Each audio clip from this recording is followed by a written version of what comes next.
আর আপনি নিজেকে এত ছোট কেন মনে করছেন? আপনিও আল্লাহর সেই বান্দা, যে বান্দা আমি, যে বান্দা আর 10 জন মানুষ। আল্লাহ পাক আপনাকেও ভালোবাসেন। আল্লাহ পাক অবশ্যই আপনাকে ভালোবাসেন। জীবনের দীর্ঘ সময় পর্যন্ত আপনি আল্লাহকে ডাকেন নাই, আল্লাহ আপনাকে ফেলে দেয় নাই। আল্লাহ আপনাকে খাওয়ান, এখনো পড়ান, বাঁচিয়ে রেখেছেন। আল্লাহ নিয়ামত দিয়েছেন। আল্লাহ আপনাকে ভালো না বাসলে এমনি করেন? আল্লাহ পাক অপেক্ষা করছেন কবে খালি আপনি আসবেন আল্লাহর কাছে, এসে বলবেন আস্তাগফিরুল্লাহ ওয়া আতুবু ইলাইহি। আল্লাহ পাক অপেক্ষা করে বসে আছেন আপনার জন্য। আপনি কোথায় যাচ্ছেন? ফাআইনা তাযহাবুন। আল্লাহ পাক বলেছেন ফাআইনা তাযহাবুন, কোথায় যাচ্ছ তোমরা? কোথায় যাচ্ছেন? টাকার পিছনে, বাড়ি গাড়ি, স্ট্যাটাস, স্ত্রী সন্তান, ভোগবিলাসের পিছনে? আল্লাহ অপেক্ষা করছেন আপনার জন্য। আসেন, সিজদা করেন। ওয়াসজুদু ওয়াকতারিব, সিজদা করেন, নিকটবর্তী হন। আল্লাহ আপনার জন্য অপেক্ষা করছেন। যাবেন না আল্লাহর কাছে? আল্লাহ পাক সবাইকে আল্লাহর কাছে ফিরে আসার তৌফিক দান করুন। এটাই হোক আমাদের কাছে আসার গল্প। এটাই হোক আমাদের কিসের গল্প? কাছে আসার গল্প। আমাদের জেনার গল্প দরকার নাই। ওদের কাছে জেনা হচ্ছে কাছে আসার গল্প, যার ব্যাপারে আল্লাহ বলেছেন লা তাকরাবু জিনা, ওর ধারের কাছেও যেও না, আর তারা ওইটাকে বলবে কাছে আসার গল্প। ইন্না লিল্লাহি ওয়া ইন্না ইলাইহি রাজিউন। আল্লাহ পাক আমাদের যুবক যুবতীদেরকে হেদায়েত দান করুন।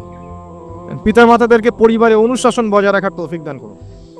আমাদের এই কাজগুলোর প্রতিফল কিন্তু আমাদেরকে ভোগ করতে হবে।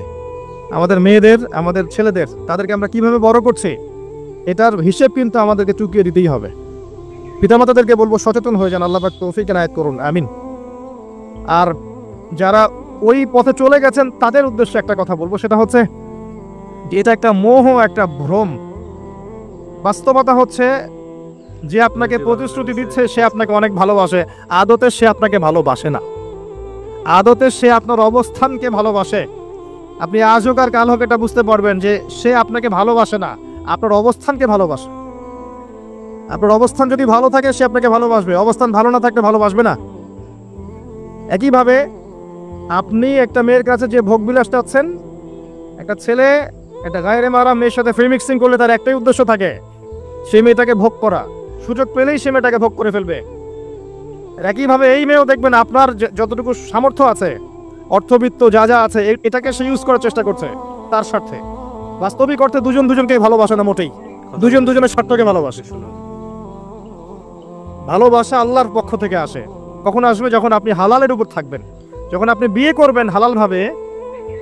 অচেনা একটা মেয়ের প্রতি দেখবেন আল্লাহ পাক এমন ডিভাইন একটা লাভ দিয়ে দিবেন, ওয়াজআলা বাইনাকুম মাওয়াদ্দাতা ওয়া রাহমা। আল্লাহ পাক তার পক্ষ থেকে উভয়ের মাঝখানে হৃদ্যতা, ভালোবাসা, মহব্বত দান করবেন। বলুন সুবহানাল্লাহ। এটা ডিভাইন, আল্লাহর পক্ষ থেকে আসবে। ঐশ্বরিক, ঐশাচিক, শয়তানি প্রবৃত্তির দাসত্ব, ভোগবাদী, এগুলো খেয়াল রাখবেন। এতে করে যা হবে, আপনি একবার আপনার ইজ্জত হারায় ফেললে কখনো ফিরে পাবেন না। অদ্ভুত বিষয়, মানে এই বিষয়গুলোকে আমরা কিছু মনেই করি না এখন। আমরা কিন্তু কিছু মনেই করি না, মনে করি এটা একটা মানে সোশ্যাল কালচার। গার্লফ্রেন্ড বয়ফ্রেন্ড থাকবে, একটা সোশ্যাল কালচার। এভাবে যে কত ছেলে কত মেয়ে, লক্ষ লক্ষ কোটি কোটি নিত্যদিন জেনা করছে, আল্লাহ ভালো জানে। আল্লাহ পাক আমাদের যুব সমাজকে হেদায়েত করুন, আমিন। আর যে প্রশান্তির জন্য আপনি তার কাছে যাচ্ছেন সেটা তার কাছে নাই। প্রশান্তি আছে কোরআনের কাছে, প্রশান্তি আছে নবীর সুন্নায়, প্রশান্তি আছে আল্লাহর জন্য সেজদায়। তার আল্লাহর জন্য আল্লাহকে স্মরণ করে আপনি কাঁদবেন, প্রশান্তি পাবেন। আল্লাহর জন্য কিছু কাজ করবেন, তার দিনের কোনো খেদমত করবেন, প্রশান্তি পাবেন। আল্লাহর কোরআনের 10টা আয়াত মুখস্থ করেন, মনে এমন শান্তি আসবে যেটা আপনি কোথাও পাবেন না। আমি চ্যালেঞ্জ করে বলছি আপনাকে, আপনি আল্লাহর কিতাবের আজকে গিয়ে 5টা আয়াত মুখস্থ করেন, অর্থটা পড়বেন, কয়েকবার চর্চা করেন, মানুষকে শুনান, আপনি মনে এমন একটা প্রশান্তি পাবেন যেটা পৃথিবীর কোনো জায়গায় পাবেন না। আপনি যে প্রশান্তির জন্য এখানে যাচ্ছেন এটা ওখানে নাই। কোরআনের কাছে আছে, সেজদায় আছে, নামাজে আছে, তাহাজ্জুদে আছে, আল্লাহর জিকিরে আছে। আর নেককার স্ত্রীর কাছে আপনি প্রশান্তি পাবেন। এটা আল্লাহ আপনাকে গিফট দিয়েছেন। আদম আলাইহিস সালামকে আল্লাহ পাক দিয়েছেন না? তার একাকী বোধ হচ্ছিল জান্নাতে, আল্লাহ পাক সঙ্গিনী সৃষ্টি করেছেন। এখানে আপনি প্রশান্তি পাবেন, বাকিগুলো প্রশান্তির উৎস নয়। পরে দেখা যাবে ওখানে ছাকা খেয়েছে, খেয়ে তারপরে মাদক সেবন করবে, তারপরে মিউজিকের কাছে যাবে, তারপরে দেখবেন যে পতিতালয়ে যাচ্ছে, তারপরে হয়তো গুন্ডামি করবে, জীবনটা উচ্ছৃঙ্খল হয়ে গেল। কেউ কেউ আত্মহত্যাও করবে। কারণ হচ্ছে ওই যে শুরুতে একটা মেয়ের সাথে প্রেম করে ছাকা খেয়েছে, ওখানে প্রশান্তি খুঁজেছে, শয়তান এদেরকে নিয়ে খেলেছে, একবারে দুজনের জীবন নষ্ট করে ফেলেছে। আদতে কি হলো? মুসলিম উম্মাহ থেকে 2টা নক্ষত্র ঝরে গেল। হয়তো ওই যুবককে দিয়ে দিনের কোনো খেদমত হতো, এখন আর হলো না। হয়তো ওই যুবক তার যৌবনকালটা ইবাদত করে কাটাতে পারতো, আরো সে ছায়া ছায়া পেত, আর পেল না। শয়তান সাকসিড, শয়তান জিতে গেল। এই হচ্ছে বাস্তবতা। বাস্তবতা বোঝেন, আল্লাহর কাছে ফিরে আসেন, আল্লাহ আপনার অপেক্ষা করছেন। আসবেন না আল্লাহর কাছে? এটাই হোক আল্লাহর কাছে আমাদের কাছে আসার গল্প। আল্লাহ পাক আমাদেরকে তৌফিক দান করুন, আল্লাহুম্মা আমিন। তো সুন্নাতের কথা বলতে গিয়ে আসলাম। নবী সাল্লাল্লাহু আলাইহি ওয়াসাল্লামের সুন্নাহ আমরা যেন আমাদের সামগ্রিক জীবনে পালন করার চেষ্টা করি, আল্লাহ পাক চেষ্টাটা যেন কবুল করেন, আমিন। এরপরে আছে সালাতের কথা, তারপরে আছে আপনার যাকাতের কথা। নিসাব পরিমাণ সম্পত্তি হয়ে গেলেই যাকাত দিতে হবে। এটা নফল কিছু নয়, ফরজ জিনিস। যদি আপনি সামর্থ্যবানদের যাকাতগুলো কালেক্ট করতে পারতেন, কেউ যদি পারত, দেখতেন এই যাকাতের অর্থগুলো দিয়ে এত এত মানে বিগ বিগ প্রজেক্ট করা যেত, যেটা আপনি কল্পনা করতে পারবেন না। এটা কিন্তু নফল কিছু নয়, দিতেই হবে বাধ্যতামূলক। যাকাত আল্লাহ পাক এই জন্য ফরজ করেছেন যাতে করে সমাজের মধ্যে ধনী এবং গরিবের সাম্য বজায় থাকে। এটা গরিবের হক।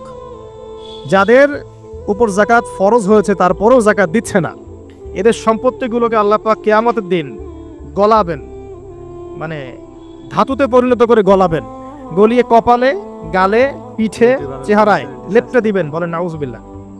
সূরা তাওবা পড়ে দেখেন, সূরা তাওবার মধ্যে এটা আছে। সম্পত্তি গলানো হবে, গলে একটা সোনা, তামা, ব্রোঞ্জ এগুলো গলালে কেমন হবে? এগুলো উত্তপ্ত করে যদি গায়ে লাগিয়ে দেওয়া হয় কেমন শাস্তি হবে? বলা হবে এটাই সেই তোমার সম্পদ যা তুমি সঞ্চয় করেছিলে, আজকে এটা আযাব ভোগ করো। নাউজুবিল্লাহ। এটা সমাজের সাম্য বজায় রাখে, গরিব আর ধনীর মধ্যে একটা ব্যালেন্স বজায় রাখে। এটা গরিবের হক। যখন আমরা যাকাত দিব না, গরিব মানুষের মাথাপিছু যে মানটা আছে জীবনযাত্রা, এটা আরো কমে যাবে। এটাতে শুধুমাত্র একটা রাষ্ট্রের উপকার হয় না, ব্যক্তি পর্যায়ে উপকার হয়। যখন ব্যক্তি পর্যায়ে যাকাত চলে যাবে সবার হাতে হাতে, দেখবেন আজকে যে খেতে পারছে না সে কালকে দুবেলা খেতে পারবে ইনশাআল্লাহ। আর অনেক মুসলিম আছি আমরা যারা সালাত পড়ি, যাকাত দেই না, আছি না?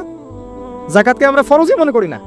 যদি বলা হয় ইসলামের 5টা পিলার বলেন, বলবে কালিমা, নামাজ, রোজা, হজ, যাকাত। যাকাত সবচেয়ে শেষে, তাই না? যাকাতকে পাঠাইছে সবচেয়ে শেষে, অথচ আল্লাহ বলেছেন কালিমা, তারপরে সালাত, তারপরে যাকাত, তারপরে সওম, তারপরে হজ। যাকাতকে গুরুত্ব দিন, এটা ইসলামিক অর্থনীতির মূল ভিত্তি। যাকাতের উপরে আল্লামা তকি উসমানী শাইখের একটা বই আছে, এই বইটা পড়তে পারেন, অত্যন্ত চমৎকার। যাকাত নিয়ে বিস্তারিত আলোচনা করা হয়েছে এবং যাকাত কিভাবে মানবতার উপকার করবে এটা বলা আছে। আজকে এটা টপিক না, আমি না হলে অনেক লম্বা কথা বলতে পারতাম। আল্লাহ পাক আমাদের সবাইকে যাকাত দেওয়ার তৌফিক দান করুন, আমিন। আপনি যাই করেন, আমার কথা শোনেন, আপনি যাই করেন, যত পাপই করেন না কেন, নামাজটা ছাড়েন না। নামাজটাই আপনাকে ইনশাআল্লাহ পাপ থেকে দূরে রাখবেই ইনশাআল্লাহ। যে ব্যক্তি নামাজ পড়ে তার মধ্যে একটা মনের মধ্যে একটা ভয় কাজ করে যে আমি নামাজ পড়লাম, কিভাবে ঘুষ নিব? নামাজটা পড়লাম, কেন সুদ খাবো? নামাজ পড়লাম, কেন মানুষকে ঠকাবো?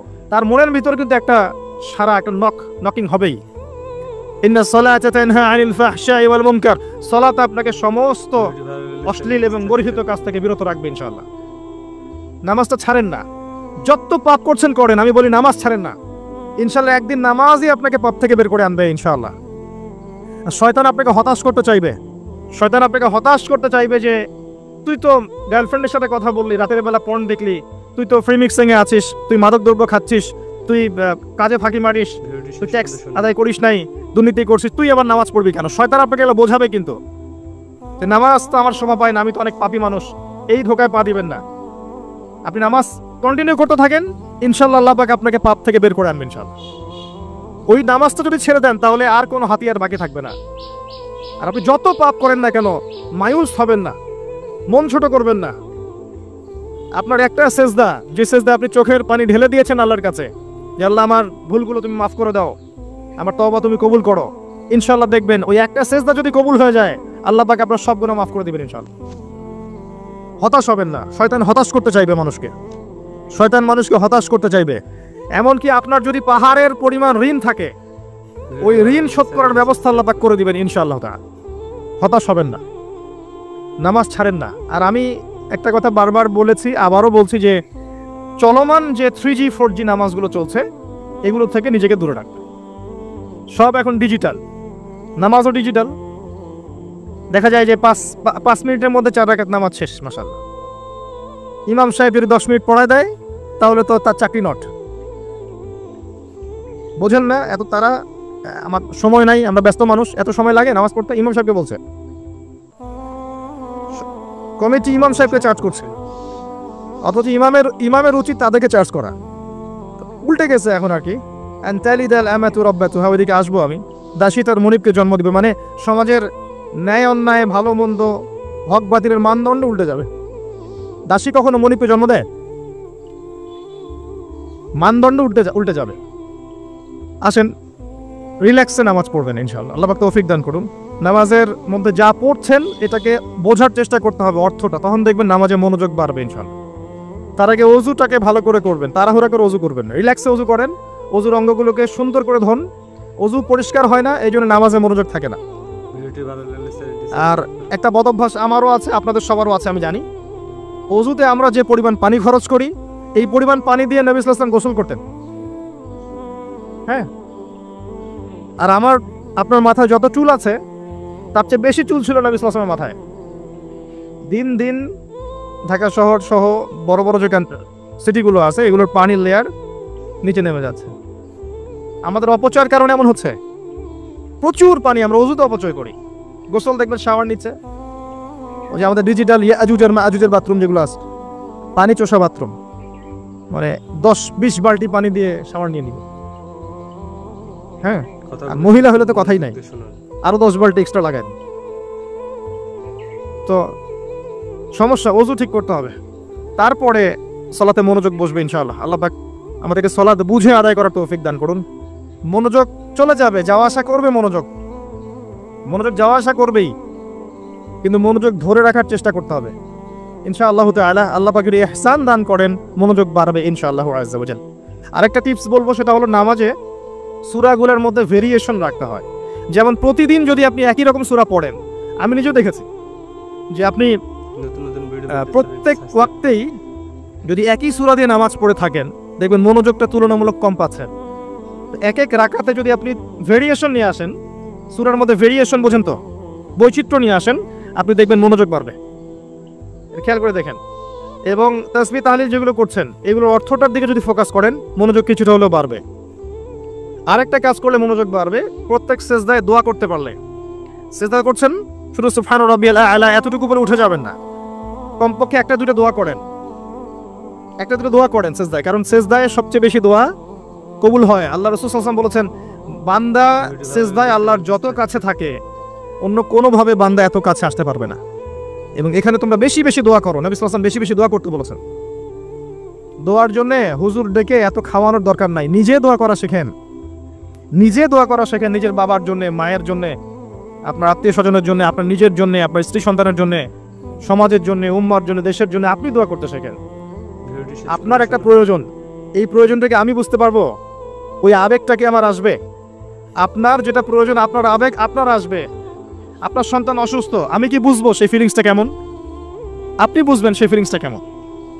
অতএব নিজে আল্লাহর সাথে সম্পর্ক করেন। আল্লাহ পাক আমাদের মধ্যে যারা মারা গেছেন সবাইকে আল্লাহ পাক মাফ করে দিন, তাদের কবরের শাস্তি আল্লাহ পাক মাফ করে দিন। আমাদের সবাইকে আমাদের জানমাল, সময়, শ্রম এগুলোর বিনিময়ে এগুলোকে কাজে লাগিয়ে দ্বীন ইসলামের খেদমত করার তৌফিক আল্লাহ পাক আমাদের সবাইকে দান করুন, আমিন। আকুলু কওলি হাযা আস্তাগফিরুল্লাহ লি ওয়া লাকুম ওয়া লিসাইরিল মুসলিমিন। আসসালামু আলাইকুম। ভিডিওটি ভালো লাগলে চ্যানেলটি সাবস্ক্রাইব করুন।